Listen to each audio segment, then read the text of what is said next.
We're reaching the end of 2016 with the Chief Executive of Kent Cricket, Jamie Clifford. How would you look back on the year as a whole, 2016?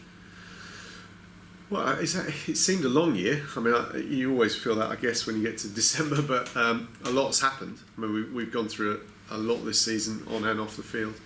I think from a playing perspective, in the end, it was a nearly season, and looking at the players and how they've been working since they've returned from a short break, there's a lot of unfinished business. There's no doubt that people want to see some success, and we're kind of regularly getting within touching distance, getting to knockout stages of competitions in white ball cricket, and then obviously in the championship, ending in the runners-up slot in the 1 year that isn't a promotion slot. There's some frustrated cricketers, but actually I think that's not a bad thing. It feels annoying but healthy in that that's kind of fueling a lot of hard work, and you hope that hard work will play out in better results and more success in future years. But there is a hunger there that comes off the back of that nearly season and the frustrations that entails. And on the women's side, more positive, a fantastic season there for the women. Brilliant. It was a great privilege to join them when they went to Buckingham Palace to have the trophies represented to them, and amazing buzz, as you would expect. When a side does the double, you couldn't have hoped for a better season, really. And actually, it wasn't. It sounds straightforward, doesn't it? When you walked away with 2 trophies, but along the way there was some really intriguing stories. They started really poorly in the T20 competition, and to come up and win, fantastic. And hopefully, again, a very young side, so lots of years of success ahead of them, I hope.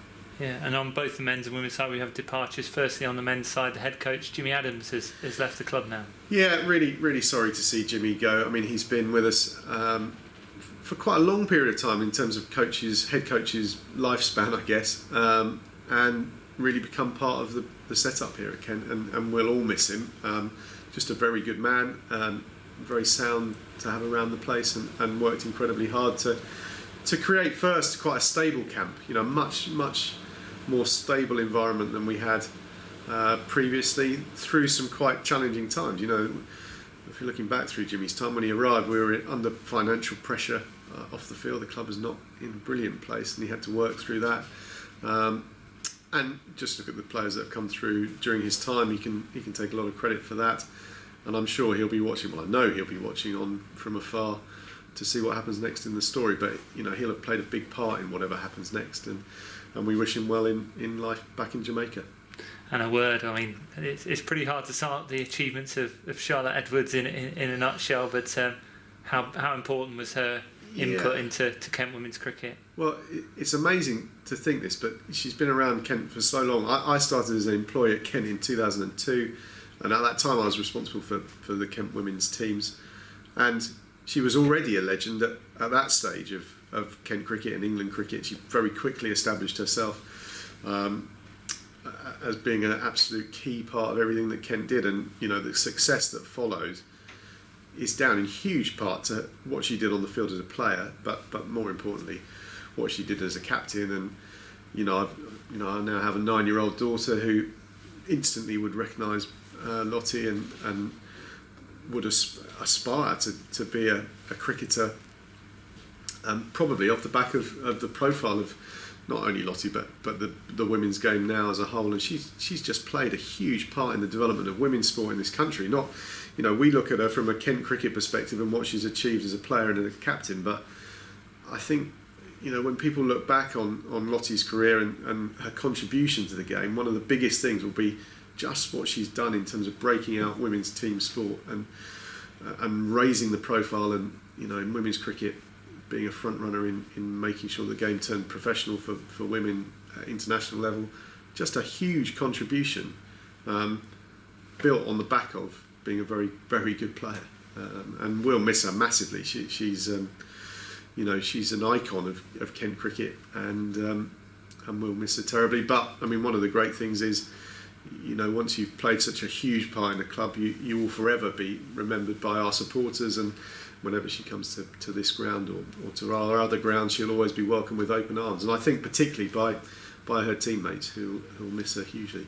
Going back to the head coach job then, the interview process has begun for a successor to Jimmy. Yeah, we're underway. We had a lot of interest initially, and we've advertised as well, and that's meant that we had a very, very strong long list, and we've just got the process underway now to work through that. And I hope that by the time we get to Christmas and the Christmas break, we're very clear on what our structure is going forward. That impacts as well on the academy area. Obviously, Jimmy departing and Simon Willis departing earlier in the year, that has opened up quite a lot of slots. It's also created quite a lot of work for the people who are here who remain. So Matt Walker as assistant coach has just stepped in and filled the void over the last couple of months, and Jason Weaver, who's our high performance manager, has stepped in and covered the academy role for a long period of time, and he's done a brilliant job, and I'm hugely grateful to those two people for what has been a tough time, but a challenge that they've risen to brilliantly.